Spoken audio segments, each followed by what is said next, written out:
एकीकडे भारत पुन्हा एकदा हिंदुत्वाच्या दिशेने वाटचाल करत असताना दुसरीकडे बांगलादेशात मात्र हिंदूवरील अत्याचार अजूनही थांबताना दिसत नाहीत।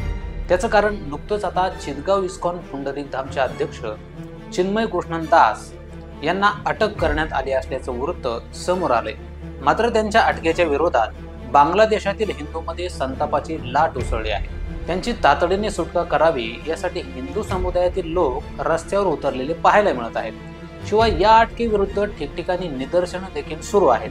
मात्र चिन्मय कृष्णन दास यांना अटक नेमकी का करण्यात आली, काय आहे हे संपूर्ण प्रकरण, तेच आपण या व्हिडिओमधून जाणून घेणार आहोत। नमस्कार, मी गजानन पोळ आणि तुम्ही पाहताय ऋतम मराठी।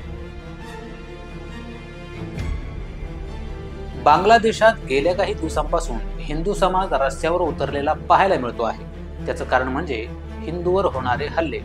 खास करून पंतप्रधान शेख हसीना सरकारच्या हकालपट्टीनंतर हिंदू मंदिरावर आणि त्यांच्या घरावर हल्ले झाले आहेत। खरं तर नवीन सरकार आल्यानंतर तरी हे हल्ले थांबतील असं वाटत असताना नवनियुक्त युनिट सरकार स्थापन झाल्यानंतरही हिंदूवरील अत्याचार वाढतोच आहे। त्यातच आता इस्कॉन पुंडलिक धामचे अध्यक्ष चिन्मय कृष्णन दास यांना अटक केल्याने हे प्रकरण अधिकच चिघळलं असल्याचं दिसून येतंय।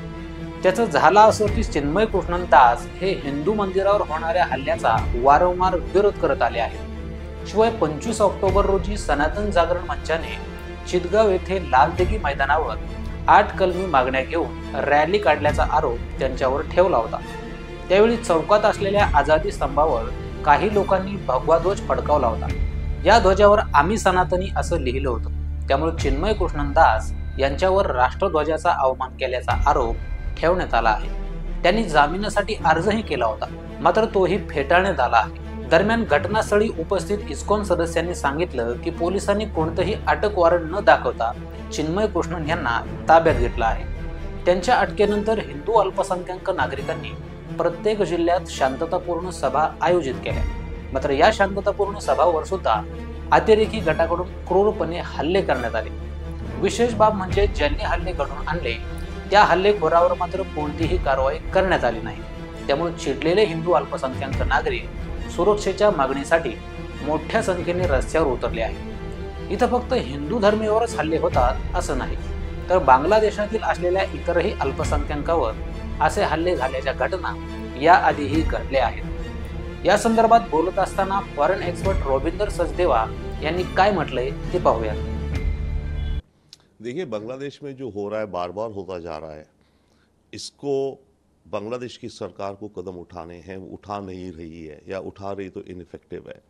मेरे विचार से अब वक्त ये है कि हमें ये रियलाइज़ करना चाहिए कि बांग्लादेश में केवल हिंदूज ही माइनॉरिटीज़ नहीं हैं, क्रिश्चियंस भी हैं, तो कुछ बुद्धिस्ट भी हैं।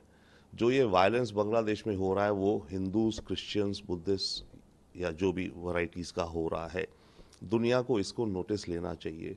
और ख़ास करके अब जब प्रेसिडेंट ट्रंप वाइट हाउस में आए हैं, ट्रंप एक बहुत स्ट्रॉन्ग क्रिश्चियन वैल्यूज़ का सपोर्टर है। अमेरिका अब क्रिश्चियन माइनॉरिटी राइट्स के मामले में बांग्लादेश के ऊपर बहुत ज़्यादा प्रेशर डाल सकता है। हम डालेंगे और अमेरिका डालेंगे तो शायद मैं बदलाव की होप करता हूँ। और डेफिनेटली ये चिंताजनक है। इसका मतलब है कि वही है जो वहाँ का ताना बाना तंत्र मंत्र जो भी होता है, एडमिनिस्ट्रेशन इनइफेक्टिव है या फिर अनदेखा कर रही है। और ऑफ कोर्स जो एक्सट्रीमिस्ट एलिमेंट्स हैं उनको मौका मिला है, कयास है इस समय, उस कयास का फ़ायदा उठाने का। और अलग अलग पॉलिटिकल पार्टीज़ इंक्लूडिंग बांग्लादेश की आर्मी के ग्रुप्स इसमें अपने फ़ायदे का मौका ढूंढ रहे हैं और करप्शन का भी मौका ढूंढ रहे हैं। तो ये सब चीज़ों का मिक्स है जो हम फेस कर रहे हैं। सध्या हिंदू आणि त्यांच्या श्रद्धास्थानावर 2000हून अधिक हल्ले झाले असल्याचा दावा केला जातोय।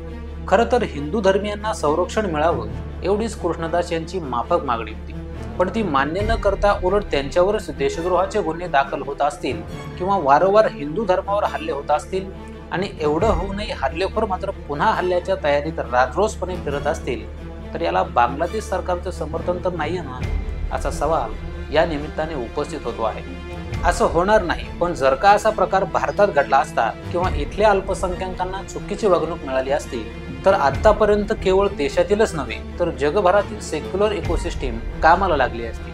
मात्र बांगलादेशाबाबत तथाकथित सेक्युलर या घटनेवर चकार शब्द काढताना दिसत नाहीत। शिवाय बांगलादेश सरकार देखील मूग गिळून बसला असल्याने स्थानिक अल्पसंख्याकांमधून रोष व्यक्त होत आहे। भारतीय परराष्ट्र मंत्रालयाने यावर तीव्र नापसंती यापूर्वीच व्यक्त केली आहे। एकीकडे हिंदूवर हल्ले होत असतानाच आता बांगलादेश सरकारने शेख हसीना यांच्या काळात अदानी समूहाला दिली गेलेली सर्व वीज कंत्राटं तपासण्याचं ठरवलं आहे। बांगलादेशाचं असं अचानक हिंदू विरोधी हिंसाचार आणि भारताविरोधी धोरण होण्यामागे नेमका कोणाचा हात आहे असा प्रश्न विचारला जातोय। नोबेल शांतता पुरस्कार प्राप्त मोहम्मद युनूस सत्तेत आल्यावर शांतता प्रस्थापित होऊन हिंदूवरचे हे हल्ले आणि हे विद्वेषाचं वातावरण कमी होईल असं वाटत होतं, मात्र बांगलादेशातील हिंसाचार कमी होण्याऐवजी वाढतच चालला आहे। त्यामुळे युनूस यांना नेमका कशाच्या आधारावर नोबेल शांतता पुरस्कार मिळाला होता असा प्रश्न विचारला जात आहे। वास्तविक बांगलादेश प्रमाणे भारतात सुद्धा हिंदूंच्या मंदिरावर, उत्सवावर सातत्याने हल्ले होत आले आहेत। मात्र केंद्रात हिंदुत्ववादी सरकार आल्यापासून काही प्रमाणात का होईना अशा घटनांवर अंकुश ठेवण्यात यश आलं आहे। तसंच देशात आणि प्रामुख्याने महाराष्ट्रात पंतप्रधान मोदींच्या बटेंगे तो कटेंगे किंवा एक है तो सेफ है या घोषणेमुळे जातीपातीत अडकून पडलेला हिंदू समाज केवळ हिंदू म्हणून आज एकत्र येताना दिसतोय। ही समस्त हिंदू धर्मियांसाठी नक्कीच दिलासा देणारी बाब आहे। मात्र बांगलादेशातील हिंदू बांधवांवर होणाऱ्या हल्ल्यांकडे डोळेझाक करून चालणार नाही। आज बांगलादेशात असलेले हे संकट उद्या भारतात येऊ द्यायचं नसेल तर त्यासाठी हिंदूंनी संघटित राहायला हवं असा आग्रही प्रचार सध्या जगभरातील हिंदुत्ववादी संघटनांकडून मोठ्या प्रमाणावर होताना दिसत आहे। तर बांगलादेशात घडलेल्या या घटनेबद्दल तुम्हाला काय वाटतं? हिंदूवर होत असलेल्या अत्याचारावर भारतीय माध्यम आणि पुरोगामी पक्षांचं मौन तुम्हाला योग्य वाटतं का? ते कमेंट करून जरूर सांगा आणि असेच माहितीपूर्ण व्हिडिओज पाहण्यासाठी ऋतम मराठी न्यूजला सबस्क्राईब करा।